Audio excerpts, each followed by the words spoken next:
ఎన్ని రోజులు పాస్టర్ గారు అని అంటారేమో.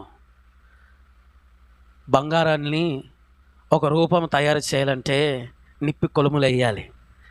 ఒకవేళ దానికి ప్రాణం ఉంటే నెప్పిన కేక్ అయ్యేదా చెప్పండి? కాలబెడుతున్నప్పుడు అదొక లిక్విడ్ అయ్యేదాకా, లిక్విడ్ తర్వాత మళ్ళీ దాని రూపాన్ని ఏర్పరచాలి.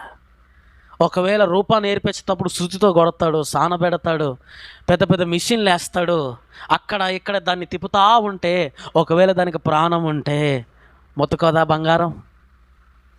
ఏడవదా బంగారం?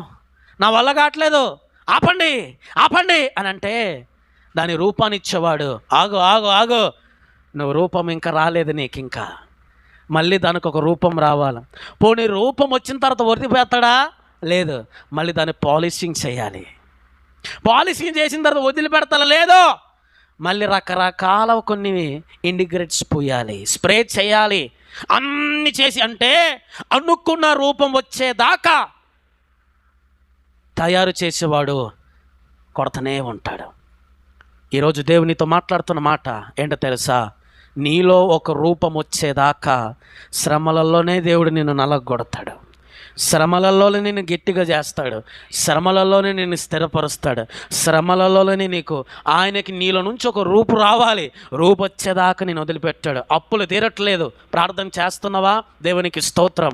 సమస్యలు తీరటం లేదు, ప్రార్థన చేస్తున్నావా? దేవునికి స్తోత్రం. బాధలు తీరటం లేదు, మందిరం మానట్లేదు, దేవునికి స్తోత్రం.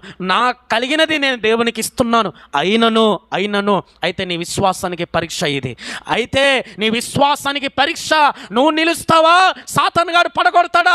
దేవుడు కావాలి. ఆ రూపు వచ్చేదాకా దేవుడు నేను కొడతనే ఉంటాడండి. చెవిగలవాడు ఆత్మ చొప్పు సంగతులు వినుగాక. ఆమేన్ చెప్పండి.